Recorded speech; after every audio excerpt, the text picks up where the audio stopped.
Welcome to the Journeys of the Curious Traveler. My name is Stephen Biles.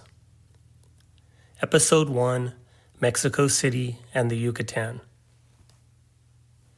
On this journey, I'm going to tell the story of my trip to Mexico City, where I visited the Basilica of Our Lady of Guadalupe, the National Museum of Anthropology, the main square of Mexico City dating back to the Aztecs and the conquering Spaniards, and the archaeological site of Teotihuacan. Then I flew to Mérida, the capital city of the Yucatan. From Mérida, I went on day trips to visit the cenotes, the Pyramid of Uxmal, and the Pyramid of Chichen Itza. I conclude my trip with a couple of days in Cancun.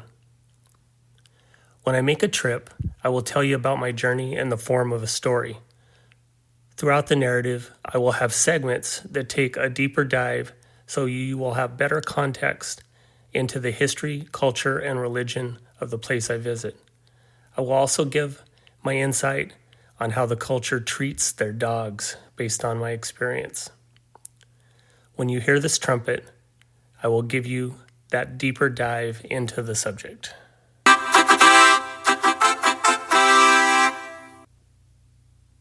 Let's begin. My trip began with a nonstop flight out of Phoenix to Mexico City. I flew on a Mexican airline, Aeromexico, and the flight took about 3.5 hours. When I arrived in Mexico City, I had to go through immigration. As my first flight into the interior of Mexico, I asked a funny question to an off-duty pilot that was sitting next to me. I asked him if Americans had to go through immigration at the airport, as I have crossed the American-Mexican border many times, and the Mexican border officials have never asked for documentation or rarely even stop Americans. So with a smile, he kindly told me yes. After going through a simple immigration process where the attendant asked if I was there for a vacation, I confirmed that I was, and she stamped my passport and wished me a good day.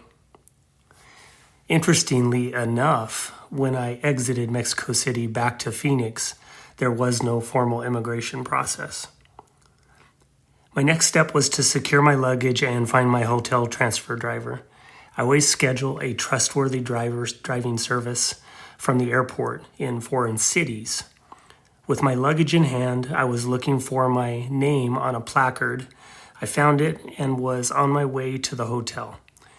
It was late in the afternoon, and the drive from the airport to the downtown area of Mexico City was over an hour drive during the busier time of the day. Once I arrived at the hotel, I got settled for my 3-night stay in Mexico City. My first tour was the next morning at 9:30 a.m. I secured my passport in the safe. You never want to carry it with you around town. Now, for some sleep, which doesn't come easy for me in another country. That was my day 1 in Mexico City. My guide arrived about 9:30 the next morning. There was a couple staying at the hotel from Denver that went with me on the tour that day. It was the 3 of us plus the tour guide and our driver. Our first stop was the Zocalo, or the main square of Mexico City. At the square, I saw the National Palace, which is the home of the ruling class of Mexico, dating back all the way to the Aztecs. Also at the square were the ruins of Templo Mayor. It was the main temple of the Aztec capital city, Tenochtitlan. It was originally about 90 feet tall and was destroyed by Hernán Cortés, the Spanish conquistador, and his men after they defeated the Aztecs. They used the material from the temple to build the Metropolitan Cathedral, which was the first church built in Mexico. It was built about 50 yards away from the Aztecs temple they destroyed. Next on the agenda was the world-famous National Museum of Anthropology. We only spent a couple of hours walking around. I could have easily spent a couple of days visiting all of the many artifacts accumulated in the museum. It was beautiful and interesting.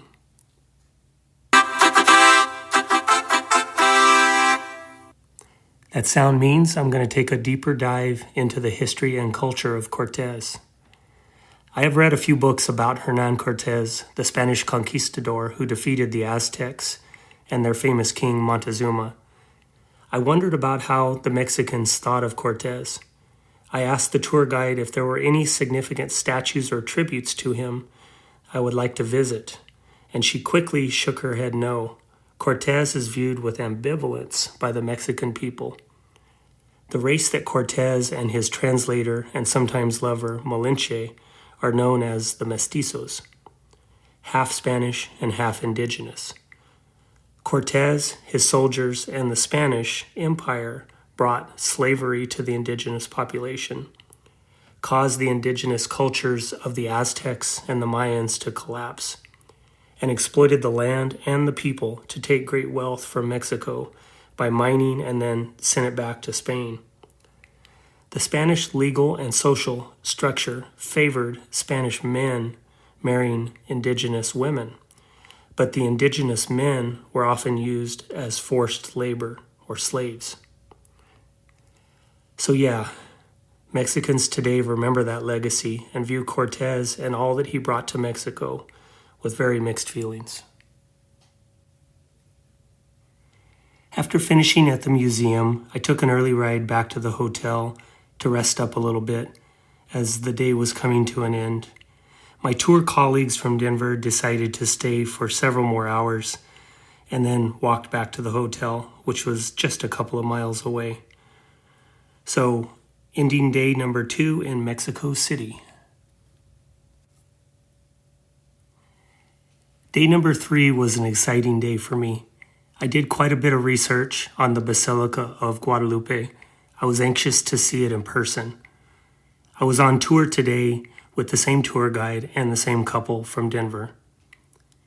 We started off by visiting a very old church just a couple of miles away from the Basilica, where Juan Diego, the famous peasant, had the vision of Our Lady of Guadalupe. He visited this church to share his visions with the Archbishop. Before I discuss my visit to the Basilica, let me do a religious tidbit to explain Our Lady of Guadalupe to those outside of the Catholic Hispanic community, and maybe a little refresher for those in the community.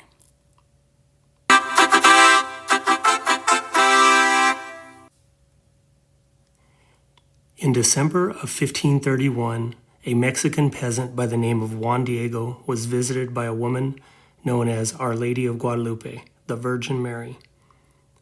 She told him that she wanted a church built to commemorate her in the New World of Mexico.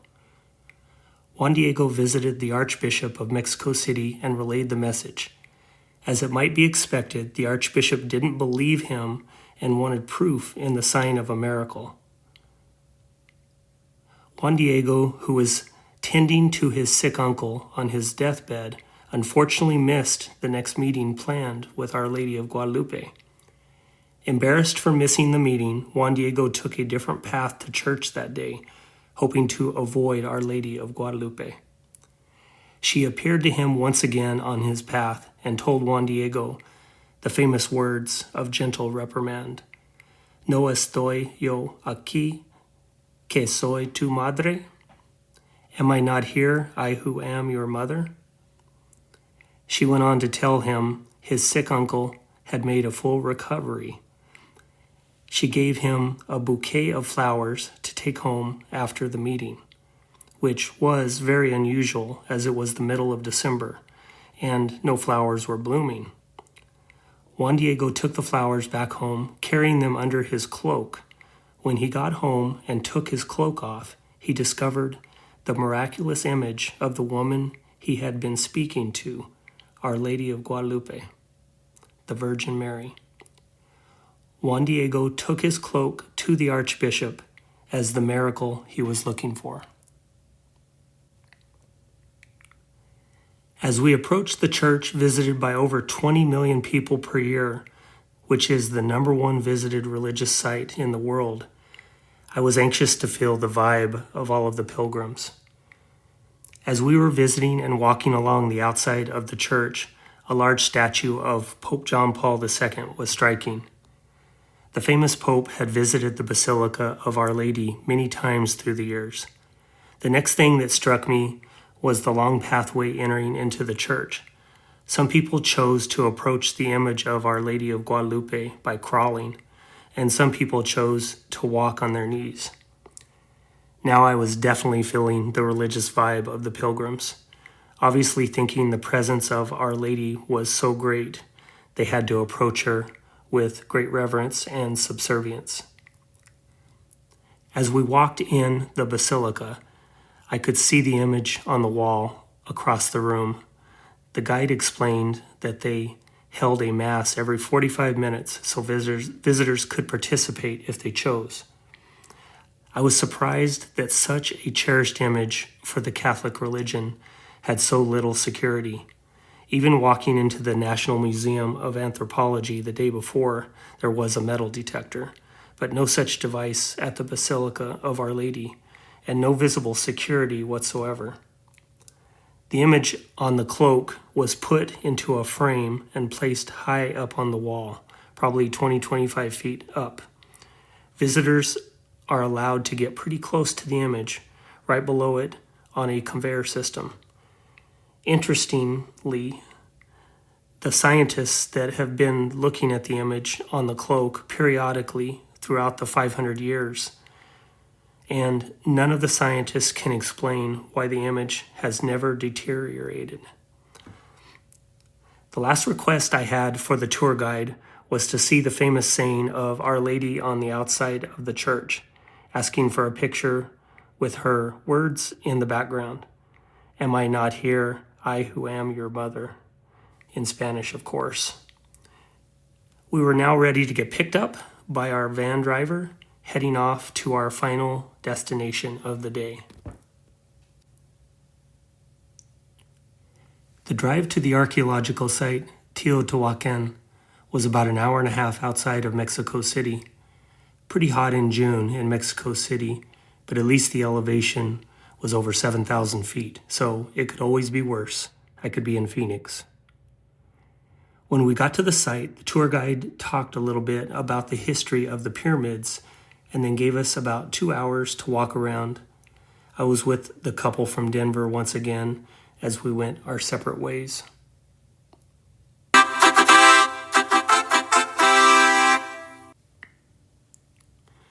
Historical tidbit on the empire known as Teotihuacan. It was several hundred years older and quite a distance from the Aztec Empire, which was based out of what became Mexico City. The Aztecs called Teotihuacan the birthplace of the gods. At its peak, the population may have been as high as 150,000 people, making it one of the top 5 cities in the world at that time. The city was founded about 600 BC, about the same time as Rome was founded. The 3 pyramids in Teotihuacan are identically aligned with the 3 Giza pyramids in Egypt. Both sets of pyramids are on a diagonal with the smallest pyramid slightly off 45 degrees and are aligned. Both the Giza pyramids and the Teotihuacan pyramids are aligned with the Orion constellation.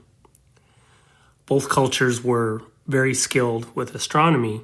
At some point after the Spanish conquest of Mexico in 1521, the great city of Teotihuacan was forgotten and lost to the future.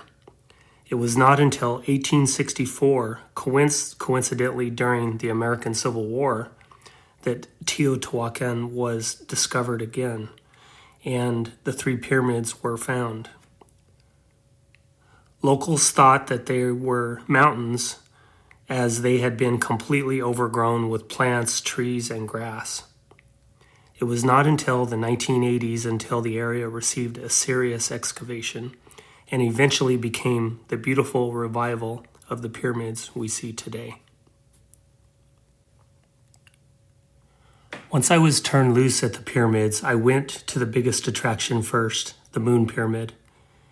They allowed tourists to climb up to a platform about halfway up the pyramid There was a rope to help guide people up the very steep steps.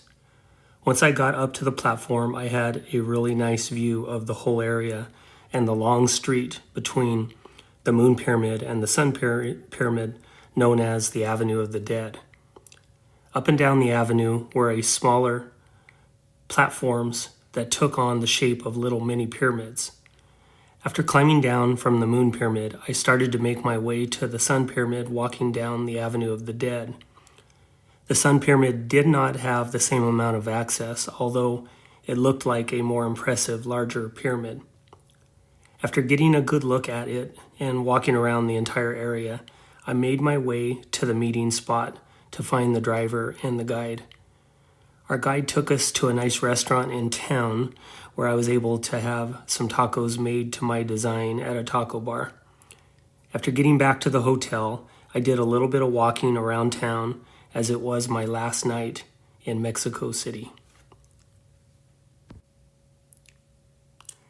Day 4 in Mexico would be a travel day. I was transferred from my hotel to a smaller domestic airport called Toluca International, where I would fly to the capital city of the Yucatan, Mérida. Of course, I got to my hotel about 4 hours before I could check in. I turned over my luggage to storage and decided to start exploring the city. My first impression was hot, and this coming from someone who has lived in Phoenix for over 20 years.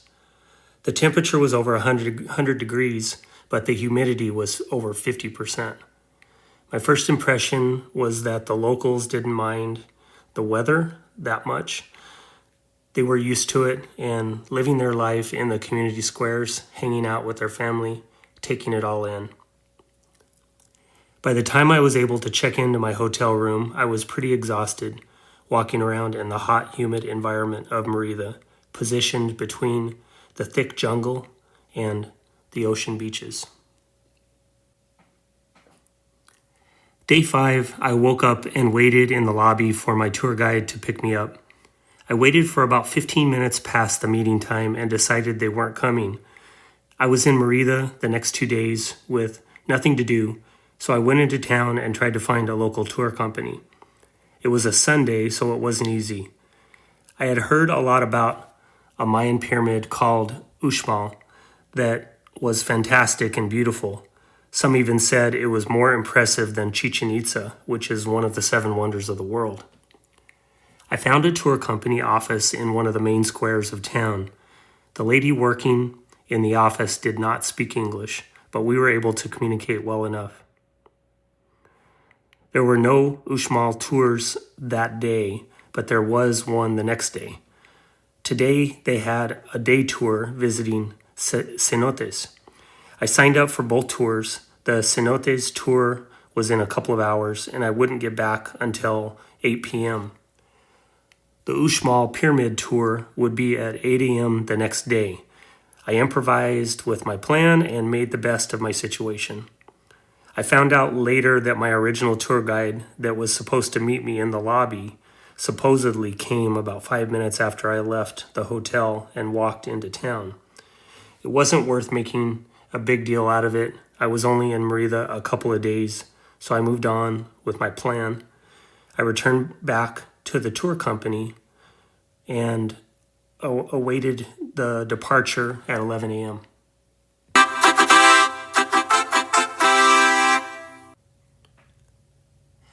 What in the world is a cenote? Well, let me tell you. 66 million years ago, when a great meteor struck the Yucatan area and created a massive crater. This was the extinction event that killed off all of the dinosaurs. Above the crater, limestone formed on top of the crater, and the limestone is a very porous rock. It's so porous that no rivers or lakes form on the Yucatan Peninsula. It is a great jungle area throughout the peninsula, but no rivers and no lakes. Over time, thousands of naturally formed pits of freshwater sinkholes developed. There are 10,000 of these cenotes across the Yucatan. There is a vast network of underground rivers for hundreds of miles that connect these cenotes. So they are pretty unique to the geology, geography, and culture of the Yucatan in Mexico. The van pulled up at the tour company, and quite a few people were joining me on this tour. I think there were 12 of us in the tour van that could hold 12 people. Pretty tight quarters, and the AC was not great in the back row where I sat. I could tell the tour was more of an interest to local Mexicans instead of international tourists. The tour guide did not know English very well. There were 3 or 4 people in the group that knew a little English, and I know a little Spanish. So the day was all about visiting 3 or 4 cenotes and enjoying the water. It was a pretty long day as we had lunch in a restaurant, and then at the end of the day, we visited a family ranch that had a cenote on the property, and this family also cooked us dinner. So that was a pretty cool experience. My fellow tourists looked after me at the restaurant and along the way, making sure I understood what was going on. A lot of very kind people on that tour. I knew I was going to have to carefully reserve my phone battery because I would be getting back to Merida pretty late at night and in the dark. My hotel was a couple of miles away, and I would need my map app to get back. It all worked out just fine. I was drawn to the town square when I first arrived back into town, as there was a band playing on a stage and a couple of hundred people dancing on the street in front. After watching a few minutes, I followed my map back to the hotel. Day 6 was going to be an early start back at the tour business. We were driving to Uxmal Pyramid, another one of the famous Mayan ruins. We departed at 8 a.m. that morning. I was able to improve my van positioning this time as I got the seat with extra legroom and closer up near the front for better AC. This tour guide was bilingual and was able to seamlessly speak between English and Spanish along the way. In fact, he was especially good at it. He also knew Mayan fluently. The Uxmal Pyramid was spectacular. It was about 100 feet tall and quite a few buildings in and around the area. I had the nicest elderly couple that was part of the tour, and also a young teen and his elderly grandfather, whom he guided arm in arm throughout the tour. It's my nature to walk close to elderly folks as sort of a backup in case they stumble. There were a lot of challenging walking paths throughout the day. In addition to the Uxmal Pyramid, we also visited a chocolate museum in the area. Chocolate was invented in the Yucatan by the Mayans and their predecessors. It was so cherished, they even used it as currency. We got back to Merida at a decent hour. It was about 4 p.m. Since I had the problem with the tour company picking me up a couple of days previous, I reached out to make sure they would be picking me up tomorrow as we were departing Merida and making our way to Cancun. Day 7 was a long travel day, almost 4 hours of driving to the Cancun area. Along the way, we would be stopping at Chichen Itza. The same couple from Denver was picked up, and also a couple of ladies from New Zealand who had been touring Mexico for the past month. I had a lot of nice chats with the New Zealand ladies as we made our way across the Yucatan Peninsula. I heard about all of their adventures in Mexico and some other places they traveled. About halfway along our journey, we arrived at Chichen Itza. Our driver was also our guide. He had been giving Mayan tours for 20 years, so he was very knowledgeable. Most of the Chichen Itza tourists were coming from Cancun in the east. It's not as common to visit it from the west where we were coming from.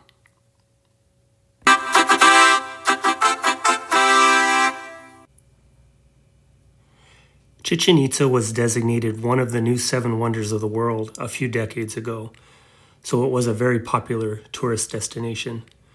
The Mayan people were very advanced with their knowledge of astronomy. Chichen Itza had 91 stairs on each of its 4 sides, adding up to 364, with one step for all sides to reach the very top, making it 365 steps, as in 365 days in the year. It was a giant solar calendar. The way the stairs were shaped on one of its sides, the shadow makes the image of a snake on only one day of the year, the winter solstice. The ruling class used this knowledge of astronomy to seem magical to their people, as they could predict this event and other weather patterns that seemed like magic. Chichen Itza itself has 2 identical pyramids inside it that were built on top of each other, which is also pretty amazing. It was a hot day, and the tour guide really had a story to tell. After he was done, we had another hour or so to walk around the grounds. We had lunch at a place in town near Chichen Itza. Then it was back in the van and on our way. The guide driver had 3 stops for us, as each of us were in different hotels in the Cancun area. It was a good 2-hour drive from Chichen Itza. My hotel was the first stop. I got checked in for my final leg of the vacation. Day 8 and 9 were both much of the same. I did not have anything on the agenda, just enjoying the beach and the resort I was staying in. I did have a problem on day 8, as I think I contracted food poisoning at the buffet. The food poisoning would continue on for the next 10 days, but in the meantime, I had to manage it the best I could. My advice for these situations is to make sure that the buffet food hadn't been sitting long and that it is being kept properly heated. I drank water at the Hotel Gem as well, which could have been the culprit. Day 10 was departure day. My hotel was about 45 minutes from the Cancun airport, so I had to leave really early at 3:30 a.m. I wasn't crazy about it, but even less crazy as my driver had car trouble and ended up getting a different van and arriving an hour late. It all worked out okay as I got to the airport in plenty of time to catch my flight back to Mexico City and then on to Phoenix. So I had a few issues at the end, but I just go with the flow, and I know sometimes things come up and you learn to improvise.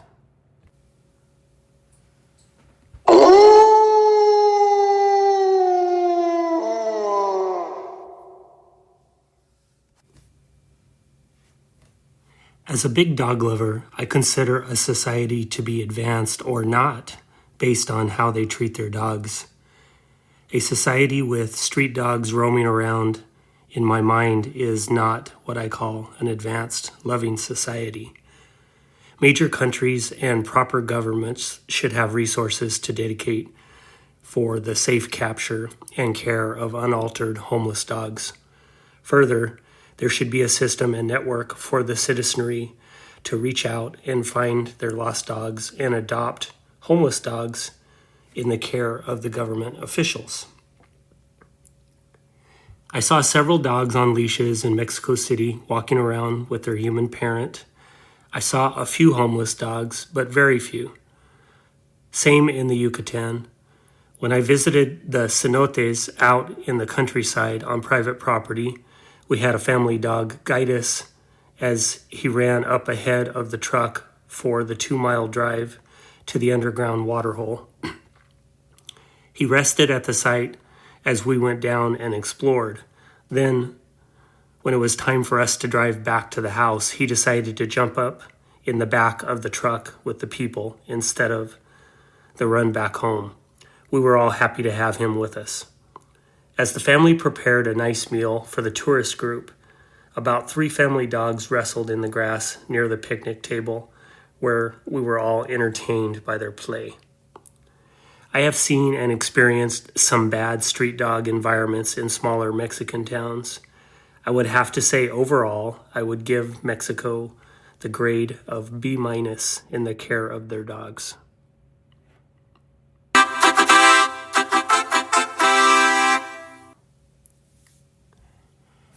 A final cultural tidbit. The people I encountered in Mexico City and Merida were lovely people. Cancun doesn't count as it's just a big tourist powerhouse with people from all over the world. I was consistently treated with smiles and kindness by the Mexican locals I encountered. I also routinely noticed a reverence for their elders. It was a common sight to see elderly parents and grandparents getting escorted around the city by holding the hand or by holding the arm of the kids. The kids were not embarrassed to guide their slow-moving grandparents around the city. The people of Mexico are deeply Catholic. I think I was told by one guide that it is 85% Catholic. It is an interesting contrast with the city of Rome, known as the capital of Catholicism. A tour guide once told me there that they pride themselves as being not religious and mostly people to be atheist, and that most of their churches are empty. There is a large segment of America that is heading towards that same trend found in Rome and all over Europe. Mexicans and Mexican Americans are bucking that trend as they tend to be religious and also very big on family values. Thank you for listening. I hope you enjoyed episode 1.